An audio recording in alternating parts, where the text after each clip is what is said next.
there are 2-3 things to keep in mind. Yeah. One is to diversification. It is the holy grail. You can't avoid that. Second is the asset allocation. Yeah. But don't worry about asset allocation for the first 5 years. But why is that? Why is that? Reason is that asset allocation is like building a shock absorber. Okay. It is building a safety net. And you have nothing to lose in the initial 5 years. Yeah, so while you're accumulating. The acceleration is not as much as... You haven't accumulated well enough. Yeah. And then you have to figure out that at what stage, as Nilesha was saying, that, that doctor was losing his sleep. Mm-hmm. And at what stage do you lose your sleep? Yeah. And it is very difficult to visualize it till you experience it. As I was telling that you have to lose your own money. Yeah. You will not be, everybody, because I have seen investors' thinking is very malleable. Mm-hmm. But is that a good thing? To be malleable for an investor? It's a very dangerous thing. Oh. The reason is that, we change with time. Okay. When you are making money on a day-to-day basis, you have this urgency to borrow money to invest in the market. Yeah. Simply because you feel more confident about it. The moment you lose dramatically in a brief period of time, you suddenly realize that your risk tolerance is very low. Mm-hmm. And you have to really prepare yourself with your groundwork in terms that when investing in equity, it should definitely be invested in gradually. Because markets behave, markets turn around when you least expect it. Yeah. And you tend to act very aggressively when the market is very inopportune, configured in a manner where your returns are coming very easily. It is very difficult to invest money when the market is falling. We are all doing it in self-interest. Yeah. We are doing it in self-interest because we don't want to lose money. We don't want to really lose money while the market is going up. So when we do it in self-interest, it is very counterintuitive.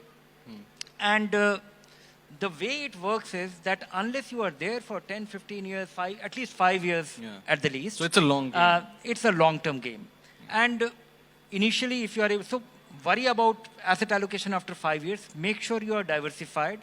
And when you invest on your own, when you take an inordinate risk, you better be aware that you are implementing these principles yourself. And first and foremost, the basic principle, which is always true, and it always keeps reminding, you are always reminded of that if something is too good to be true, it won't be. It isn't.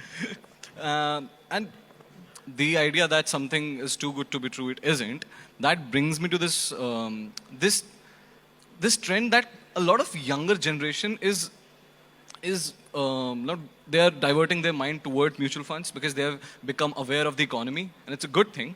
But crypto investing still holds the fancy of many people, especially the younger ones. What would you say to them? I've been a very strong disbeliever of crypto, and I've been wrong. Oh, and I've been wrong, and I still feel that I'm not embarrassed being wrong. No, but did you change your stance? No, unlikely. I'm old-fashioned, so but I'll tell you why I am wrong, and why I would like you to take a chance with crypto, and why I will never. While you won't take the chance. While I will never take chances. Okay.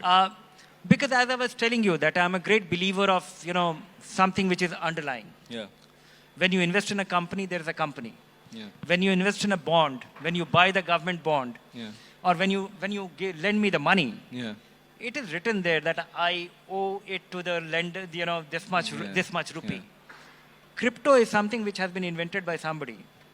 And it is like gold, that it is, somebody else is willing to pay more money for this. But there isn't an underlying. And you can say that is true for gold as well. But gold has 1,500-year history. And crypto is a new thing. This hasn't. Then I have two big worries about crypto, which I think, at some point, hopefully, will come to haunt us. That crypto has turned out to be, if I have to really buy 50,000 rupees worth of mutual fund, the government mandates that I do a KYC. Yeah. If I have to send you $1 billion worth of crypto, nothing is needed. Yeah. That sounds fishy.